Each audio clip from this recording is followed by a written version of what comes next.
Bismillahirrahmanirrahim. On continue notre cours d'HTA endocrinienne. Donc, on va voir la première pathologie qui est le phéochromocytome. Pour les gens qui sont nouveaux, vous allez retrouver tous ces supports dans la description. Abonnez-vous, chers collègues, si vous n'êtes pas encore. Un maximum de partage toujours pour que les vidéos atteignent le maximum nombre des étudiants le plus tôt possible.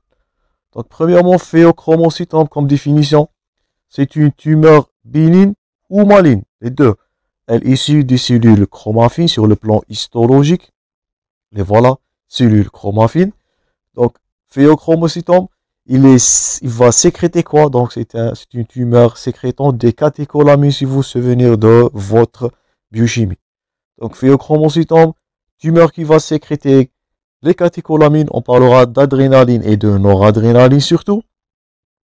Ces tumeurs peuvent être localisées au niveau de la médullo-surrénale. On parlera de phéochromocytome si cette dernière elle se situe où au niveau de la médullo-surrénale. Donc là voilà, un phéochromocytome et qui représente 90% des cas. Mais faites attention, pas seulement au niveau de la médullo-surrénale, il pourra être d'une localisation extra-surrénale. Donc situé dans la chaîne ganglionnaire sympathique et parasympathique. Et on parlera de paragangliome. Donc je répète, pour le phéochromocytome, donc deux localisations, soit au niveau de la médullo-surrénale, c'est un phéochromocytome 90% des cas, ou bien au niveau de la chaîne ganglionnaire sympathique et parasympathique, et on parlera de paragangliome. C'est une cause d'HTA qui est chirurgicalement curable.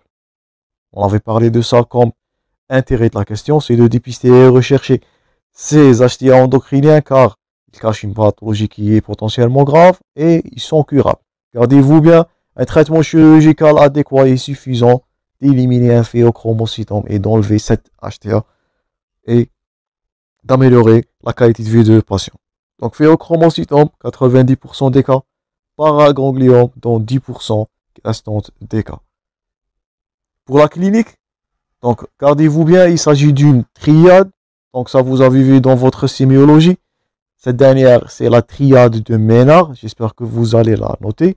Donc ce sont des céphalées, sueurs et palpitations. Elles sont dues à quoi? À quelle substance? Ils sont dus surtout à l'adrénaline et de la noradrénaline. Donc les catécholamines, c'est elles qui vont causer ces palpitations, ces sueurs, ces céphalées. Donc la triade de Ménard qui est pathognomonique à un phéochromocytome. Donc premièrement, l'HTA, c'est un signe cardinal du phéo. Elle peut être permanente, qui est la plus fréquente, ou bien elle peut être paroxystique. Si de cette dernière, elle est paroxystique, elle est très en faveur d'un phéochromocytome, mais ce sont des formes qui sont plus ou moins rares. Donc, devant toute HTA permanente, les symptômes, si vous avez les symptômes suggestifs de phéochromocytome qui sont, je répète, céphalées, sueur, palpitations, vous pouvez ajouter une hypotension orthostatique. Là, vous allez penser à un phéochromocytome. Un patient jeune, un patient qui est en train de développer une HTA persistante, ce qu'on avait vu dans la partie précédente, avec triade de Ménard, céphalée, sueur, palpitation, hypotension orthostatique, un diabète sucré en association avec un amaigrissement, c'est du syndrome paranéoplasique.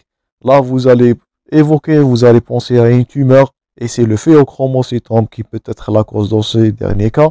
Et heureusement que c'est curable à l'aide d'un traitement chirurgical. Parfois, il s'agit d'autres manifestations paroxystiques.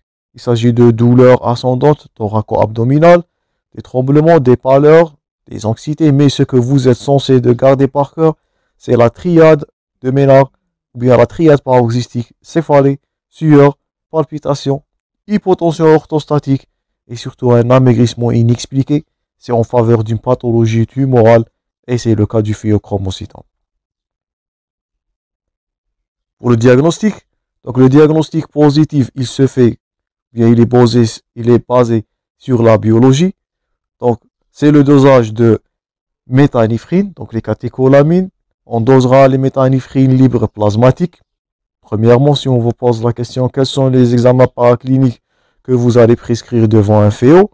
Donc, dosage de méthanéphrine libre, dosage de méthanéphrine urinaire. Donc là, voilà, la valeur normale à gauche dans l'illustration de méthanéphrine, c'est entre 16 et 60 picogrammes par millilitre. Dosage aussi des méthanéphrines urinaires.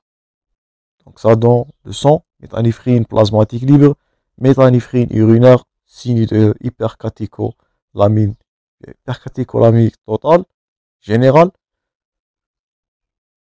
Et d'autres critères, c'est probable, donc pour une concentration, donc si la concentration de métaux, ou bien des méthanéphrines, soit urinaires, soit plasmatiques, elle est supérieure à 3 fois la normalité, vous allez penser dans ce dernier cas à un phéochromocytome.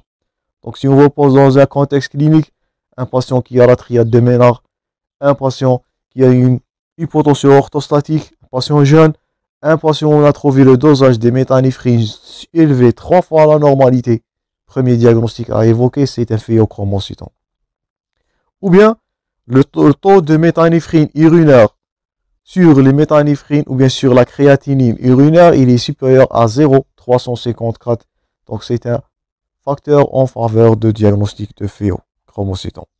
Donc, je répète, méthanéphrine libre plasmatique ou méthanéphrine urinaire supérieure à 3 fois la normalité ou bien le ratio, méthanéphrine urinaire sur créatinine urinaire supérieure à 0,354.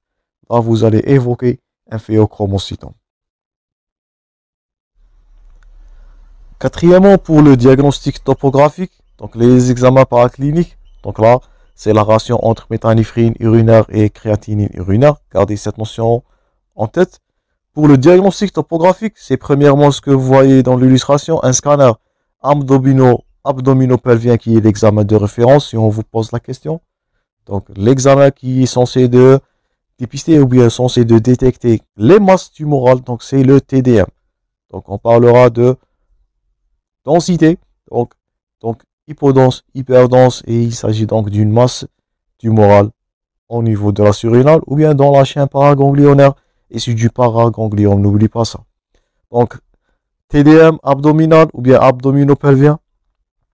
L'IRM, donc pour visualiser la lésion. Et aussi, troisièmement, si on vous pose la question, quels sont les examens paracliniques que vous allez justifier?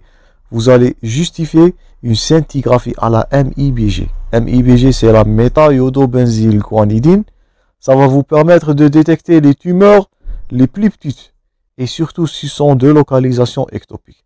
Donc là, ce que vous voyez, ce qui est noirâtre, c'est hyper fixant. Donc c'est une scintigraphie. Et là, on note un phéochromocytome surrénalien, donc qui est en train de fixer de la méta-iodobenzylguanidine. Donc 3 examens à prescrire, scanner abdominopelvien, IRM et scintigraphie à la MIBG. Donc là, voilà, scintigraphie là qui nous montre une localisation toujours donc surrénalienne, voire l'avantage de cette dernière, c'est qu'elle peut détecter même des localisations ectopiques. Donc ça nous fait rappel au cours précédent, on avait parlé de l'hyperandrogynémie, vous pouvez consulter à tout moment. Donc troisième examen, scintigraphie à la MIBG. Pour les formes cliniques, il s'agit des formes malignes, malheureusement. Donc là, voilà toujours une scintigraphie. Donc on note un foyer surrénalien droit qui est hyperfixant, ce qui est illustré en rouge. Là aussi, vous voyez l'hyperfixation par la scintigraphie. Pour les formes malignes, on a des formes malignes qui représentent 10% des phéochromocytomes. Le diagnostic de ces dernières, il est difficile, toujours dans la scintigraphie. Le diagnostic histologique, il est très difficile. La présence des métastases à distance, malheureusement, c'est très en faveur du diagnostic et c'est du mauvais pronostic. Et leur pronostic, malheureusement, c'est très sévère. Donc, si vous êtes devant une forme qui a de métastases à distance, 10% de phéochromocytomes, malheureusement, donc c'est du mauvais pronostic. C'est pour cela, j'insiste, on répète de dépister et rechercher ces phéochromocytomes afin de les traiter à un stade précoce avant que ces dernières vont développer de métastases. Donc 10%, malheureusement, c'est du mauvais pronostic. D'autres formes sont des formes familiales. Ces dernières, elles constituent 30% de tout de phéochromocytomes. Elles peuvent être intégrées, si vous vous souvenez de votre histologie des tumeurs ou bien des tumeurs neuroendocriniennes. Donc on parlera de NEM de type 2 et NEM de type 1. Donc NEM de type 1, donc bien de type 2, 40% bien inférieur à 40 ensuite du phéochromocytome. D'autres formes cliniques, on peut citer la maladie de von Hippel-Lindau ou bien de la neurofibromatose de type 1. Donc forme clinique peut être maligne, 10% des phéochromocytomes ici du mauvais pronostic. Et il s'agit d'autres, ou bien des formes familiales NEM de type 2, donc néoplasie endocrinienne multiple, maladie de von Hippel-Lindau, neurofibromatose de type 1. Vous pouvez garder ça en tête si on vous pose la question dans les formes familiales qui constituent 30% du phéochromocytome. Dernièrement, on verra le traitement. Et notez-vous bien que le traitement, heureusement, devant les stades qui sont non métastasés et chirurgical, et c'est très efficace. Donc, une exérèse de la tumeur surrénalienne, donc une surrénalectomie unilatérale souvent. Donc, faites attention. Donc, surrénalectomie bilatérale, ça nous fait rappel au syndrome de Cushing. Elle ne fait qu'à un stade où il s'agit dernier recours devant des lésions bilatérales. Heureusement que le phéochromocytome, il se manifeste de façon unilatérale. Donc, c'est une surrénalectomie unilatérale par voie qui est cilioscopique. Cette opération, elle est précédée par une préparation médicale soigneuse. Donc, elle est à débuter 5 à 15 jours avant cette intervention. Un bon équilibre tensionnel, corriger l'hypovolémie et corriger les troubles glucidiques et les troubles hydroélectrolytiques, surtout l'hypocalémie. Faites attention, peut avoir un retentissement cérébral et un retentissement cardiaque. Donc, pour le phéochromocytome, si on résume ce qu'on a vu dans cette partie, il est à suspecter, je répète, devant la triade, céphalie, sueur, palpitation, hypotension orthostatique, tous les points forts que vous êtes censé les garder. Devant une HTA chez un sujet jeune, aussi, une HTA qui est résistante aux 3 classes médicamenteuses d'antihypertenseurs dont c'est un diurétique, vous allez penser, vous allez évoquer un diagnostic de phéochromocytome. Vous allez argumenter votre proposition par le dosage de méthanéphrine. Je répète, plasmatique, urinaire. Si ce dernier va revenir supérieur à 3 fois la normalité, donc ça c'est en faveur. Et si la ration, donc méthanéphrine urinaire divisé par la créatinine urinaire supérieure à 354, vont fortifier votre diagnostic de façon plus encore. Pour le diagnostic topographique, la localisation, donc première intention, si on vous pose la question, c'est le scanner abdominopelvien qui est l'examen de référence, suivi par l'IRM et la scintigraphie à la MIBG qui va nous permettre même de détecter les localisations ectopiques. Les formes graves représentent heureusement 10% des cas, forme maligne avec métastase, mauvais pronostic malheureusement. Forme familiale, vous pouvez citer la néoplasie endocrinienne multiple de type 2, maladie de von Hippel-Lindau ou bien la neurofibromatose de type 1. Pour le traitement dernièrement, heureusement, c'est une surrénalectomie unilatérale, je répète, devant les stades qui sont non métastasés. Un stade précoce, heureusement, par voie cilioscopique qui va vous permettre l'exérèse de cette masse et traiter cette HTA qui est secondaire à ce phéochromocytome. Donc, ça c'est tout pour le phéochromocytome. Chers étudiants, on abordera prochainement dans la dernière partie l'hyperminéralocorticisme. Toujours du bon courage dans vos préparations. J'espère que vous avez noté tous les points forts concernant ce cours.